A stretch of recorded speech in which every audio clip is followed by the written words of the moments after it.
With Indiana Jones and the Dial of Destiny premiering in theaters later this month, I decided to finally sit down and watch all 4 movies for the first time, something that I've been wanting to do for a while, but just never really got to. If you've been following this channel, you already know I did Raiders of the Lost Ark, so you can check that out for my thoughts after here. But today I saw Temple of Doom.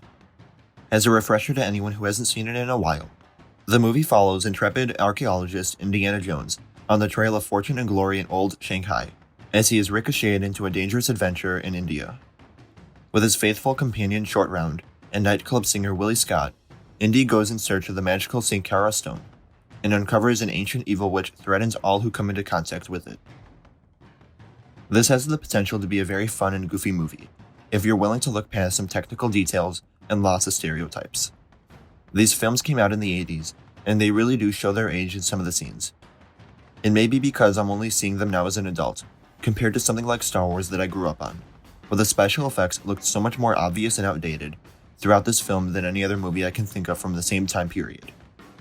Ark of the Covenant didn't rely too heavily on effects, at least from what I remember, but there were a lot of moments in this one, especially near the end, where the special effects of someone falling into the ravine or a pair of legs dangling on the bridge looked completely off, and it did take me away from the movie.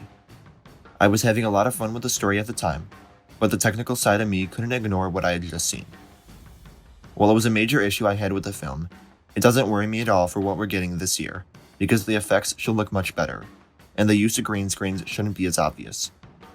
I'm also expecting that as I move on to the third and fourth films, that these scenes would start to lessen and become more bearable for me.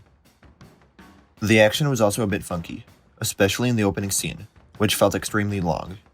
Everything up close like fist fighting is hard to take seriously because of how off the movements are, especially when the editing is taken into account. There's also a lot of positioning of characters and objects that just change places in between cuts. The moment that comes to mind instantly for me is near the end when Indiana Jones is about to be crushed by the stone roller, and then when he gets up and fights again, he's got an extra 5 or 10 feet of space. It's small things, but when I end up watching for both enjoyment but also dissection, it's hard to look past these elements. But while the up-close action was rough at times, I did enjoy the car chase at the beginning. It was a bit repetitive, but it felt much faster and realistic compared to some of the other scenes. The set design was also another aspect that I thought was done very well, in particular everything with the caves, mines, and sacrifices in the second half of the film. There were times I could tell what was physical and what was done digitally, but a lot of the physical sets were very detailed and looked like a place I could be. Indiana Jones felt much like the same character that we saw in the original, but I really enjoyed the inclusion of Short Round. He's a much younger character to balance off Jones, and his humor and banter adds a refreshing element to the moments that would have likely been boring without him. And while Marion was enjoyable enough in the original, Willie was probably my least favorite aspect of this one. I don't really understood why it had to be a different woman, but Willie almost had no character moments of her own that made her unique in any way. She seemed to be constantly either screaming or complaining, and other than a few moments, she had little to no impact on the movie. I would have loved to love her character, but I just don't see what she brought to the table on this one. It also felt like there were a lot of stereotypes in this one, whether it be the dumb blonde, the white savior, or the little Asian kid. I wouldn't say they took away from my enjoyment, but it is something that I noticed throughout.